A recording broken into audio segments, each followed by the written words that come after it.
ಚನ್ನಗಿರಿ ಕ್ಷೇತ್ರ ಒಂದು ವಿಶಿಷ್ಟವಾದಂಥ ಕ್ಷೇತ್ರ ಅಂತ ಅನ್ನಿಸ್ತದೆ. ಜೆ.ಎಚ್. ಪಟೇಲ್ರವರು ಮುಖ್ಯಮಂತ್ರಿಯಾಗಿ ಉಪಮುಖ್ಯಮಂತ್ರಿಯಾಗಿ ಪ್ರತಿನಿಧಿಸಿದಂತಹ ಕ್ಷೇತ್ರ. ಅವರು ಆದ ನಂತರ ಚನ್ನಗಿರಿ ತಾಲೂಕಿಗೆ ಯಾವುದೇ ಸಚಿವ ಸಂಪುಟದಲ್ಲಿ ಸ್ಥಾನಮಾನಗಳು ಸಿಕ್ಕದೇ ಇರುವುದು ಬಹಳ ಅನಿವಾರ್ಯ. ಅತ್ಯಂತ ಪ್ರಭಾವಶಾಲಿಯಾದಂತಹ ವ್ಯಕ್ತಿಗಳು, ಪ್ರತಿಭಾನ್ವಿತರು, ವಿದ್ಯಾವಂತರು ಆಗಿ ಹೋದಂತಹ ಈ ನಾಡಿನಲ್ಲಿ ಮಹಿಮಾ ಪಟೇಲ್ರವರು, ವಡ್ನಾಳ್ ರಾಜಣ್ಣ, ಮಾಡಾಳ್ ವಿರೂಪಾಕ್ಷಪ್ಪನವರು ತಮ್ಮ ಅಧಿಕಾರಾವಧಿಯಲ್ಲಿ ಎಷ್ಟು ಸಾಧ್ಯನೋ ಅಷ್ಟು ಅಭಿವೃದ್ಧಿಪಡಿಸಿದ್ದಾರೆ. ಆದರೆ ಸಂಪೂರ್ಣವಾಗಿ ರಾಜಕೀಯ ಒಂದು ಸಚಿವ ಸಂಪುಟದ ದರ್ಜೆ ಸ್ಥಾನಗಳು ಯಾವುದೂ ದೊರಕದೇ ಇರುವುದು ತುಂಬ ವಿಪರ್ಯಾಸ ಅಂತ ಅನ್ನಿಸ್ತದೆ.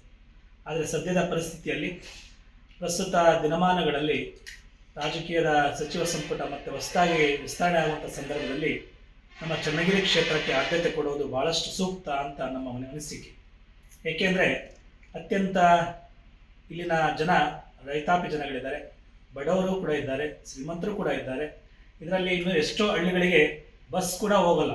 ಅಂಥ ಪರಿಸ್ಥಿತಿಯಲ್ಲಿ ನಮ್ಮ ಕ್ಷೇತ್ರ ಇದೆ. ಎಷ್ಟೋ ಹಳ್ಳಿಗಳು ನಮ್ಮ ಉಗ್ರಾಣಿ ಹೋಬಳಿಯಲ್ಲಿ ಶಂಕರಿಪುರ ಇದೆ, ಮುಗುಳಿಹಳ್ಳಿ ಇದೆ, ಇನ್ನು ಭಾಳಷ್ಟು ಕ್ಷೇತ್ರಗಳಿದ್ದಾವೆ.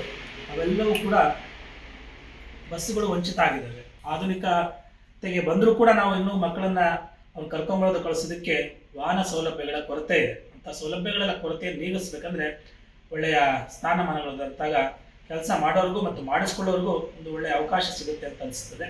ಪ್ರಸ್ತುತ ಕಾಂಗ್ರೆಸ್ ಸರ್ಕಾರ ಇದೆ ಮತ್ತು ಚನ್ನಗಿರಿ ಕ್ಷೇತ್ರದಲ್ಲಿ ಬಸವರಾಜ್ ಶಿವಗಂಗಾರವರು ಒಳ್ಳೆಯ ಕೆಲಸಗಳನ್ನು ಮಾಡ್ತಾ ಇದ್ದಾರೆ.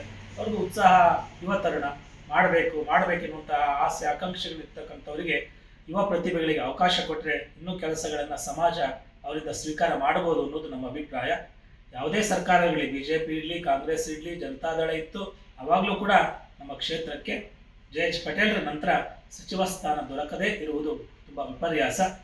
ಆ ಒಂದು ಕೊರತೆಯನ್ನು ನಮ್ಮ ಕ್ಷೇತ್ರಕ್ಕೆ ಸರಿದೂಗಿಸುವಂಥ ಕೆಲಸವನ್ನು ಪ್ರಸ್ತುತ D.K. ಶಿವಕುಮಾರ್ ಅವರಿಗೆ ಆಶಾವಾದಿಯಾಗಿದ್ದಾರೆ. ಅವರ ಒಂದು ಸಾರಥ್ಯದಲ್ಲಿ ಚನ್ನಗಿರಿ ಕ್ಷೇತ್ರಕ್ಕೆ ಒಳ್ಳೆಯ ಸ್ಥಾನಮಾನಗಳನ್ನು ಕೊಟ್ಟು ಮುನ್ನಡೆಸುವಂಥ ಕೆಲಸಗಳಿಗೆ ಅವಕಾಶ ಕೊಡಲಿ ಅಂತ ಶುಭವನ್ನು ಹಾರೈಸ್ತಾ ಇದ್ದೇವೆ. ಇದು ನಮ್ಮ ಮಾತಲ್ಲ, ಇಡೀ ನಮ್ಮ ಸಮಾಜದ, ನಮ್ಮ ಸಂಸ್ಕೃತಿ, ಪರಂಪರೆಯನ್ನು ಆಚರಣೆ ಮಾಡುವಂಥ ಎಲ್ಲ ರೈತರ ಮತ್ತು ಮುಖಂಡರುಗಳ ಮಾತನ್ನು ನಿಮ್ಮೆಲ್ಲರ ಮುಂದೆ ಹಂಚ್ಕೊಳ್ತಾರೆ.